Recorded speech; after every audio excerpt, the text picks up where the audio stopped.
the team thinking about it. The team they're directly competing with probably for that title is up next year in the Miami Hurricanes. Miami had his best year in 7 years last year, but 2024 will still feel like one that got away from the Hurricanes. They had easily the best offense in the country in terms of EPA per play and a number 1 overall pick at quarterback in Cam Ward, but Miami still lost 3 games and missed out on both the ACC title game and the college football playoff. It felt a lot like Dalton, those LSU teams with Jaden Daniels and Malik Neighbors, Brian Thomas Jr., the best offense in the country.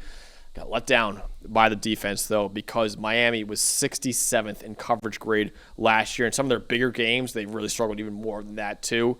Ward, of course, now the Titans, but Miami did find as good of a replacement as you could have in the portal by bringing in Carson Beck, our number 3 quarterback in the country. He has a 90.9 PFF grade over the last 2 years, the second best of any returning quarterback in college football. If they could find some viable weapons for him to throw to and really improve that secondary, Miami, once again, can be a top contender in the ACC. Dalton, was the strength of this Hurricane team, though? I think what you really look at, and you could argue Carson Beck is a strength. I know there's a lot of people that like to criticize him, but he's still pretty good. But really the biggest strength of this Miami team, you've got a really good offensive line and a really good defensive line. You've got stars like Francis Mauigoa, right tackle for him on the offensive side. You've got Rueben Bain Jr. and a pretty loaded defensive line. They even lost a couple pieces. They're still pretty loaded on the defensive line, too. This is a Miami team that Mario Cristobal is building through the trenches, and I think that's where they were still extremely good there last year, right? The pass protection with Cam Ward, back there, and he had all day to throw it a lot of times. The defensive line with this pass rush, a 4-man rush. You mentioned it. They lost regular season 10-2. They lost to Georgia Tech because they only had the ball for like 19 minutes. Yeah. And they lost to Syracuse because Kyle McCord outdueled them, and I figured I'd just say it before you did. It's just – It's everything else around the trenches, I think, that we have questions on. But O-line and D-line, I think they can play with just about any team in the country. So we're big fans of Carson Beck here on this show. But I will say the one thing Carson Beck is, he is a guy, a lot like, I would say, Jared Goff in the NFL. You need a great supporting cast for him. Now, they do have a top 10 offensive line in the country, like Dalton said. Georgia also had a great offensive line last year. Why Beck had a bit of a down year, or actually a big down year compared to what he was in 2023, was the weaponry at Georgia. And the question mark I have for Miami right now, are the weapons there for Carson Beck to bounce back with Miami? So his PFF grade fell by more than 10 points because Georgia's receiving core was a well below average receiving core. They lost Brock Bowers and lost Lai McConkey. They didn't really replace him that well either. The Hurricanes lost their top 6 pass catchers from last year's team. They're hoping that sophomores like Josiah Trader and Elijah Lofton can step up. We'll also bring in transfers like CJ Daniels and Tony Johnson, hoping they can be better than they were at their previous schools too. But that's the one question mark, Dawn, is that why Beck had a down year last year was the weaponry when was way worse at Georgia. Will the weaponry be there for him at Miami now for him to be better? Well, it needs to be, because you hit it right on the head. When Beck is clean and the situation is ideal and he's protected and the weapons are solid, he will stand in the pocket and he will make the throws. He's one of the most decisive throwers in the country, consistently low average time to throw. 90.9 clean pocket passing grade last year, still 8th best in the country. If you give Carson Beck the ideal conditions to work with, he's going to make good things happen, and he can see the field very well. The problem is, last year, you mentioned one thing. Georgia's offensive line was good inside. Tackle's a little shakier. Yeah. 30.6 passing grade under pressure. He doesn't move much. He's going to stand in the pocket. He's not going to improvise much. If you move Carson Beck off his spot, he's going to have issues. And then last year, what started to happen was, because the weapons were lacking, he started to force it a little bit. Only 6 Power 4 quarterbacks had 20 turnover-worthy plays last year. He was one of them. Carson Beck is the type of guy. Jared Goff's got a little of this, actually, now that you mentioned the name. Situations aren't ideal. Feeling the heat, Trying to force it, speed it up. First half of the Alabama game is the one we all think about, right? Mm-hmm. You just start forcing things that aren't there. Why? Because he doesn't have a ton of answers. So when conditions are ideal, if those guys on the outside can get open, if they really do have a top 10 offensive line in the country and Mauigoa is a top 15 pick and all that stuff, Beck can be really, really good for him. But he's very, very dependent, right? Just like Jared Goff, very dependent. He's going to be a statue. got to keep him clean, got to get open for him, and he will do his job. If all of those conditions are met, he will do his job. One guy who should help him out a lot in that department is Francis Mauigoa, who has been starting at right tackle for Miami since his true freshman year. Former 5-star recruit, got a lot better as a pass blocker last year as a sophomore. He only allowed 2 combined sacks and hits on 534 pass blocking snaps. He's actually the only tackle in America with 2 or fewer knockdowns allowed on over 500 pass blocking snaps.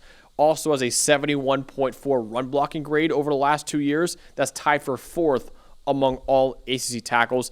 Still needs to get a little more refined in his game, but he could be a top 15 pick in the 2026 NFL draft, a lot like Dalton, the star defensive player from Miami too. No, absolutely. I mean, you talk about a potential top 10 to 15 talent, Rueben Bain Jr. He had an early injury last year, and then he came back in the second half and really showed you what he's made of. But the last 2 years, 73 pressures, 3rd among Power 4 edge defenders coming back to college football, just under a 17% pass rush win rate, which is fantastic and big enough. And he's always been this. Even when I saw him walking on as a true freshman, Rueben Bain, he's just stronger beyond his years. Like even the same way we talk about Peter Woods at Clemson, you just go, this is a grown man, and you can put him down inside, reduce him into a defensive tackle, line him up over the tackle. You can put him off the edge. He's a good pass rusher. Just a strong, powerful player that, in the same way that we talked about Peter Woods, I think gives you an incredibly high floor for what he can do both in the run game and the pass game, and he's getting even better as a pass rusher as time goes on. Rueben Bain is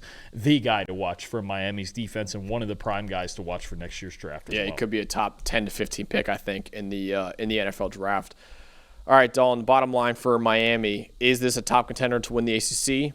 Win total is set at 9.5 right now. So basically, will they have the same record as they did last year, even without Cam Ward, or will they go a little bit worse this year? That logic there that you just said tells me I'm going under, because they went 10-2 with, I would argue, the best offense in the country. It was in terms of EP, by easily the best in the country in EP play. They went 10-2 with the best offense in the country and found a way to not make the playoff. I'm going to go under, because there's just I feel more variability with this team. They brought in some solid transfers in the secondary.